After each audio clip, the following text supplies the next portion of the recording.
Então, pessoal, boa tarde. Começando mais uma aula, né, de arte, onde hoje nós vamos trabalhar, conhecer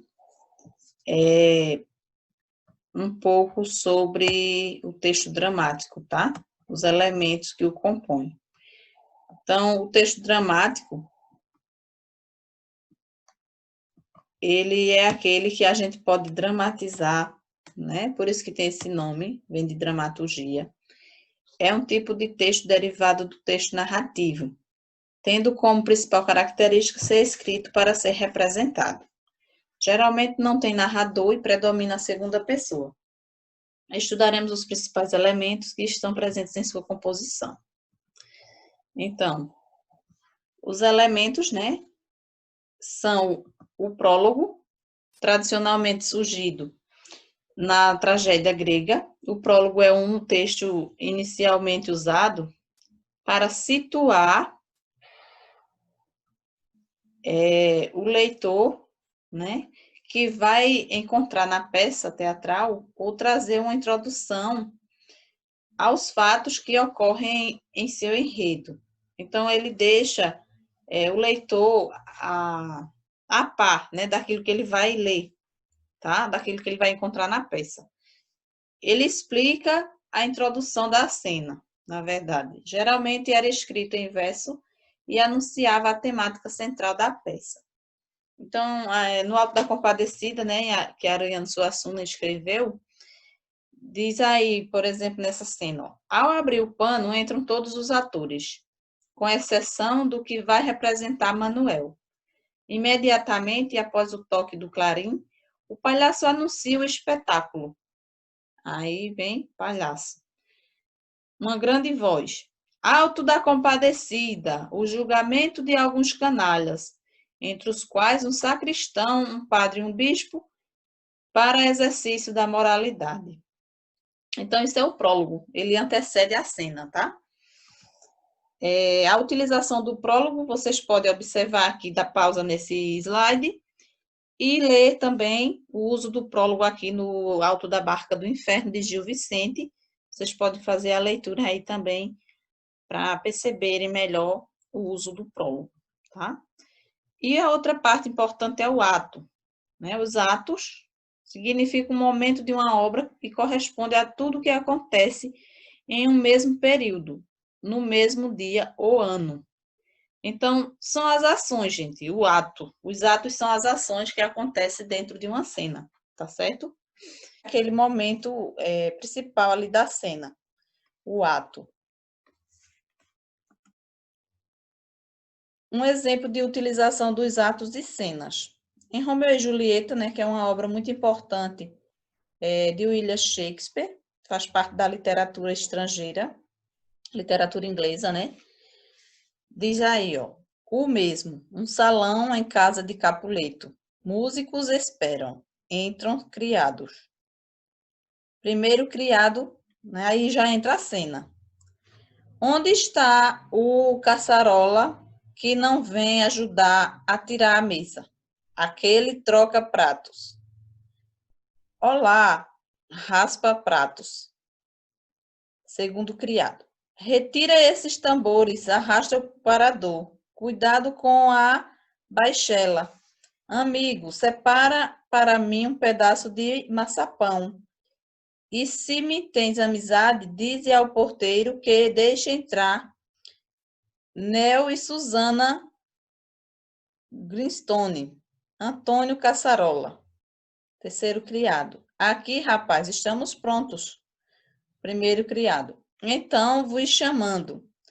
Estão vos chamando. Estão vos procurando. Reclamam vossa presença na sala grande. Terceiro criado. Não podemos estar aqui e lá ao mesmo tempo. Segundo criado. Alegria, rapazes. Ficai lépidos, pelo menos.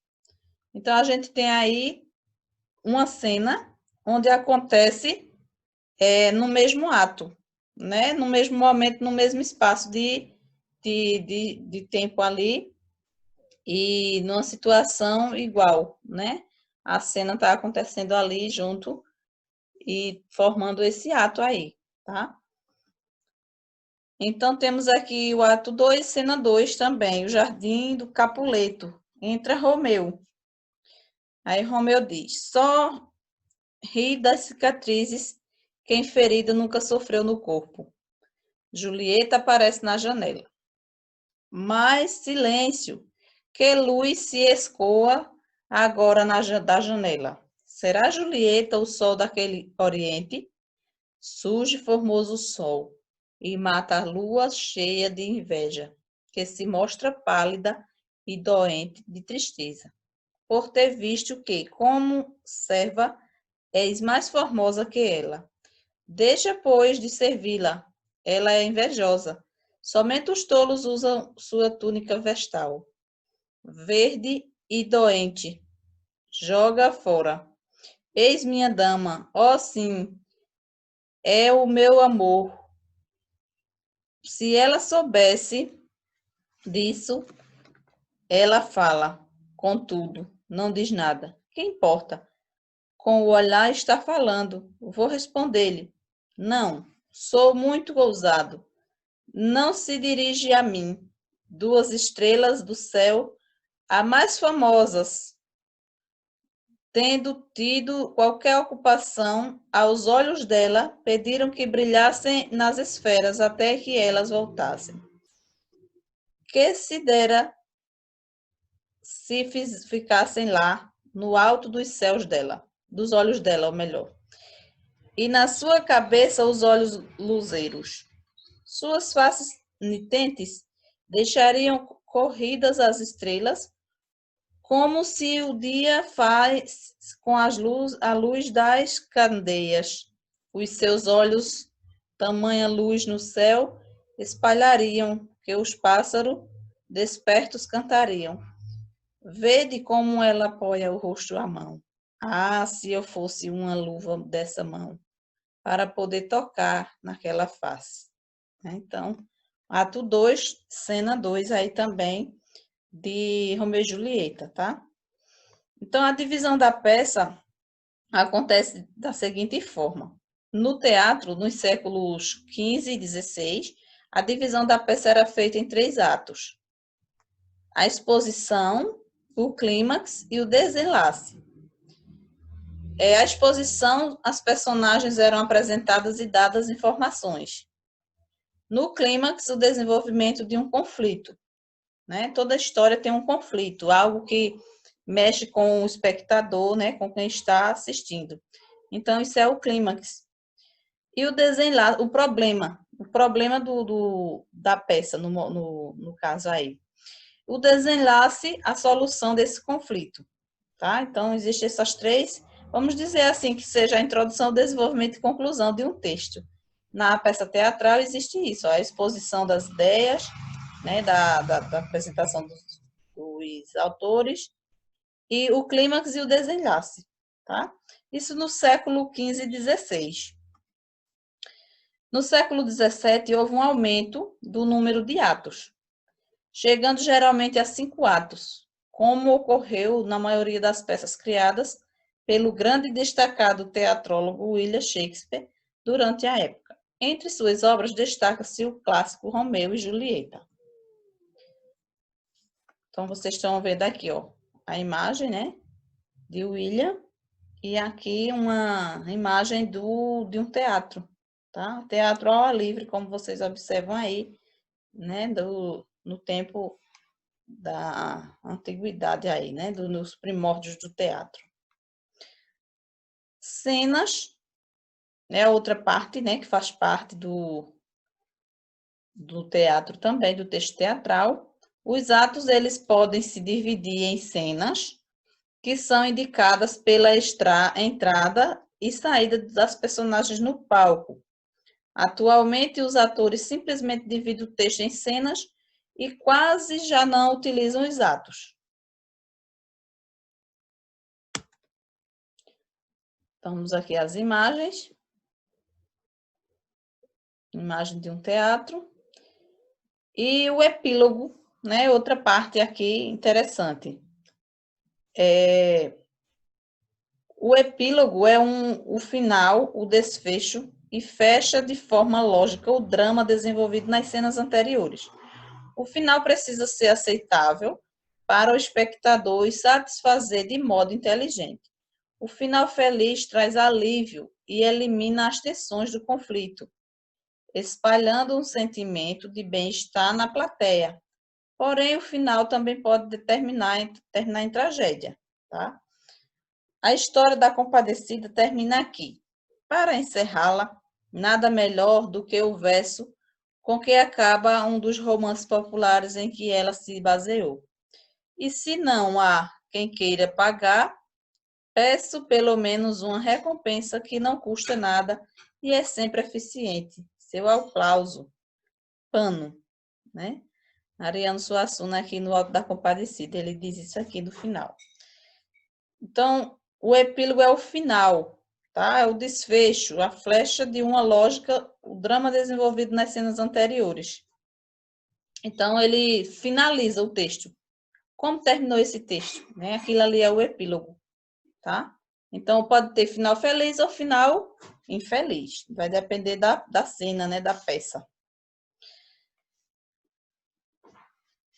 Então, mais outro trechinho aqui do Diariano, né, Suassuna? Junto ao corpo de Rosa, aparece a figura de Nossa Senhora, com os braços abertos, como se estivesse a envolvê-la com a sua infinita piedade. Cícero. Então, uma coisa importante também, gente, que o texto teatral, ele tem os personagens, eles vêm, né, destacados aí para vocês observarem, como tem aqui, ó, Cícero, um personagem, e o travessão indicando que é a fala de Cícero aí, né? Então, é outra marca aí importante do texto teatral. Viu-se um grande sinal no céu, uma mulher vestida de sol que tinha a lua debaixo dos seus pés e uma coroa de 12 estrelas sobre suas cabeças. E estando prenhada, chamava com dores de parto e sofria tormentos por parir. Então, pano aqui. No caso, isso aí são cenas de um teatro, né? É o epílogo, no caso aí, tá bom? E tem outra parte chamada rubrica, que são indicações de cena. Descrevem o que acontece em cena, se é noite, se é dia, o local e etc. Normalmente fica em linhas separadas, entre parênteses e escritas em itálico. Então, isso é a rubrica, tá? Que dá a ideia da cena ali, do espaço, né? do ambiente, vamos dizer assim. As rubricas, elas podem se subdividir em macro-rubrica e micro-rubrica, tá? A micro-rubrica ainda se divide em rubrica objetiva e rubrica subjetiva. Mas a gente vai encerrando por aqui, para que vocês possam entender essas partes principais, né? O prólogo, a cena, o ato, o epílogo e rubrica, tá certo? Então, toda cena vai ter ato. O prólogo, ele introduz o que vai falar a cena. O que vai acontecer naquela cena, o prólogo vai introduzir. O ato, ele acontece, são os atos, os acontecimentos que vão acontecendo em determinada cena, né? Então, ali são atos em determinado momento ali, em determinada situação, em determinado lugar, os atos acontecendo numa mesma cena. Então, ele está muito ligado, ato e cena, tá? O epílogo, como a gente já acabou de ver, só para a gente dar uma pincelada, ele finaliza, né? É o final da obra, é o desfecho, e a rubrica são linhas separadas, né? Frases separadas ali que estão indicando, ou palavras, que indicam se é noite, se é dia, o local, né? Descreve o que acontece ali na cena, para que a gente possa ter um entendimento melhor, tá? É uma descrição, na verdade. E ela vem entre parênteses e geralmente a letra em itálico, certo? São observações, né, para que indiquem mais sobre a peça, sobre a cena. Então, é isso, gente. A gente não vai se estender hoje, né?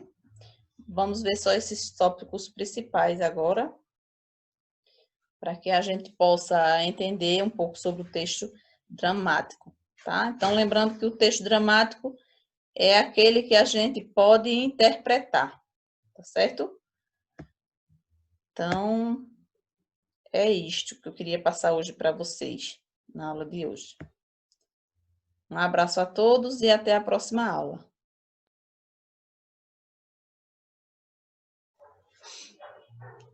A atividade de hoje de vocês, pessoal, será sobre a aula, né, que foi dada, onde vocês vão definir cada parte que compõe o texto dramático. Então, a gente viu o prólogo, as cenas, né, os atos, epílogos e rubricas. Então, vocês vão definir cada uma dessas partes, tá certo? Da composição do texto dramático. Anote aí no caderno. Prólogo, cenas, atos, epílogos e rubricas, tá? Essa é a atividade de hoje. Um cheiro no coração de todos e até a próxima.